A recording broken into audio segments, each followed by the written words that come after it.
Something interesting happened there too at the end of that last video that I really want to go over with you. I noticed when I added that deny line, of course you expect the permit any line, which was the fourth line and is now the fifth line, to not show up. But when I clicked over here, it didn't scroll down. The scroll bar wouldn't move because apparently I don't have enough new lines in it to make it move. That's kind of odd. So all I did here was just click down and go down with my down arrow, and that worked fine. So now you see the fifth line. That's a tad clumsy, so I'm glad that happened. I wanted to show that to you. So let's see. We've done an add line. We did an edit there at the end. But let's say now that you wanted to take that log setting off. And if you wanted to edit that again, just highlight any line in there and click edit. And you can change anything that you want to. But I'll just take the log matches against this entry off. And there we go. You can see it's now gone. So again, it's all great stuff. Let's say now that you wanted to remove that line. You put the deny 1111. It's like, I didn't mean to do that. So just highlight it and click cut. And it's gone. Now it's not going to give you the little warning that we usually get annoyed at. Yes, I'm sure. Don't ask me again. That kind of thing. So it's not going to warn you. It's just going to be gone.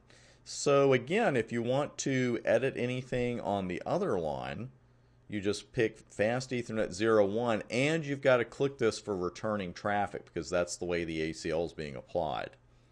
And there are all the lines that we have there. And again, we're going to look at all these on the whiteboard and talk about why we are denying some of these. But that's all you do to edit and copy and paste. Let's put inbound back there, originating traffic. Now, there's something we haven't done yet. You know what it is? We have not applied the changes yet. It's real easy to do that and say, okay, I made my changes. Don't forget to apply them. And you can also just click discard, and it's going to get rid of everything for you. So let's see. Did we actually change anything, though? Because I took that one out. Actually, that's true. So let's go ahead and add something. So we have something. I'll add that 111 line back. So we'll just do a quick deny lab exercise here.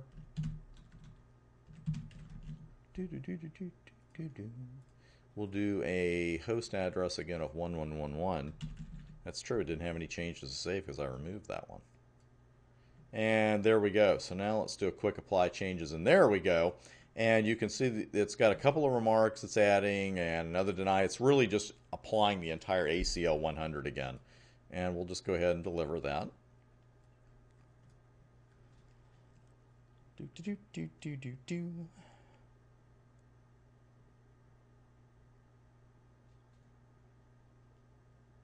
And there we go. Takes less than 15 seconds. That's all there is to it. So a couple of good real world lessons there. I'm glad both of those things happened. To watch this, if you can't use the scroll bar for some reason to go down and see your entire ACL, just use your up and down arrows. And of course, if you click apply changes, if you haven't applied anything, it's not going to write anything new. So let's go ahead and bring the whiteboard back up now, because I want us to take a look at that entire config. I have to move my window here a little bit. Hold on. Actually, that works for me. We'll just leave the tabs right there. Stop it. Okay, so it's going to have this at the very top of it. It's going to have the config commands that you saved for that particular router. It's going to tell you the date and the time, which is very handy, especially in case you change the name of the file. We saw that the default file name is going to be CCP CLI and then that date. So let's look at this access list 101. Because we got a lot going on here. We got a couple of remarks. That's all beautiful. And you can see the deny, and then we've got a couple of permits, and then we have a stack of denies. Now, that first deny statement of 10.110/24, why are we denying that one? Because there's an inside subnet of 10.1.110/24 on that Fast Ethernet 00 interface. So if we have an inside network named that, we're not going to let traffic come in on that outside interface from the same subnet. That's really suspicious behavior. What we are permitting is a couple of echo replies. And you'll notice here, though, that we don't care what the source is as long as the destination is 210.111, which is our outside interface. So we're not allowing anybody to do a ping sweep against us, because a ping sweep, of course, is going to have a lot of destination addresses. They're just trying to find out what outside interface addresses you're using.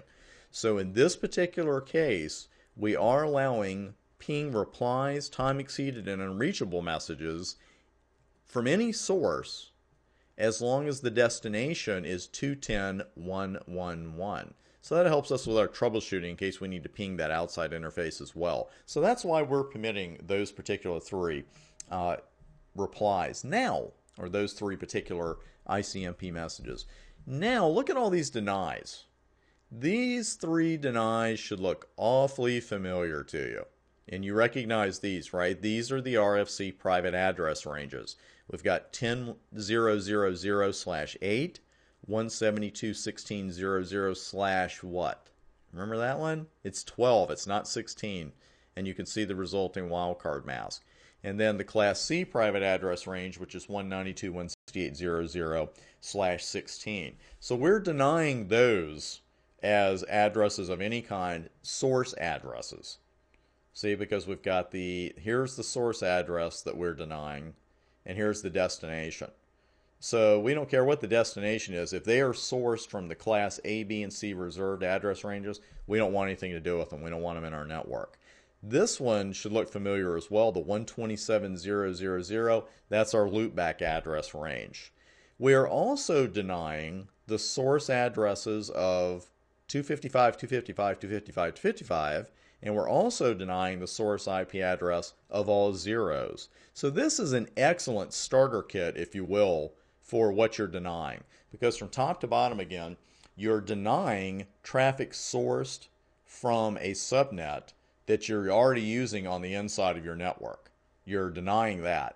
You're going to permit ICMP replies, time exceeded messages, and unreachable messages from any source as long as their destination is 210.111, which is our outside interface. Then we're denying traffic sourced from A, B, and C private address ranges, the loopback range, and the source IP addresses of all ones and all zeros, 255, 255, 255, 255, and 0000. Now, at the very end of this, remember we had that strange deny IP any? Why do we have this at the very end of this? You know, when we've got 6 deny statements in front of it. Why don't we just put it up here after this permit ICMP unreachable message line? Why don't we just put it there and leave all those other messages out? Because we're logging this line. We're not logging the others. What we're basically saying here is if we're getting traffic sourced from the private address ranges, from the loopback range, from the all ones address, from the all zeros address, and if it's sourced from a network we're already using on the inside of our own network, you know, we're kind of expecting that. We don't care. We don't want that to be logged. But if we get addresses from any other source and destination coming in, we want to deny it and we want to log it. Okay, so a lot going on there as far as the logging goes. You could log all of this if you wanted to, but your logs are going to get pretty big. I'm a fan of logging so you can see what's going on out there, but you know, you don't want them to get too unwieldy because then all of a sudden you just look at it and say, oh, I don't have time to look through this log today.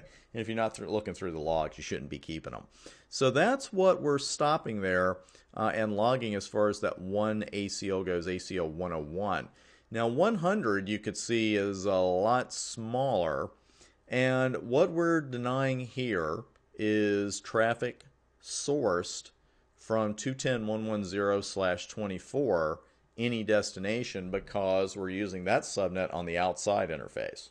So we don't want any traffic sourced from there. We are also again stopping the all ones address, and we're stopping traffic sourced from the loopback range, and then we're permitting everything else. So you might want to go in there and fine tune it and just say, I don't want traffic coming from the all zeros address too.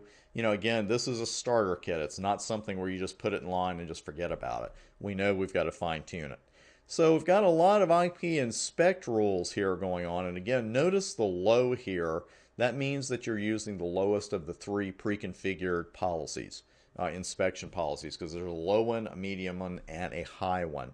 And the low one by default is going to be put on when you're using the basic firewall wizard. Here, finally, is where you are applying it. You're putting your ACLs on. You're putting your inspection lines on. There's a quick description. Not a great one, but you know, it is firewall outside. You could look at that immediately and say, there's my firewall outside interface. Here's my firewall inside. And here's that IP verify unicast reverse path message that's turning that on. So what I'm going to do now is pause the video. We're actually going to go to the next vid. At the very beginning of that one, I'm going to show you a little something about this unicast reverse path and why it seems to be so important. And then we'll go ahead and use the advanced firewall wizard, and you can see the differences between the two. So I will see you there.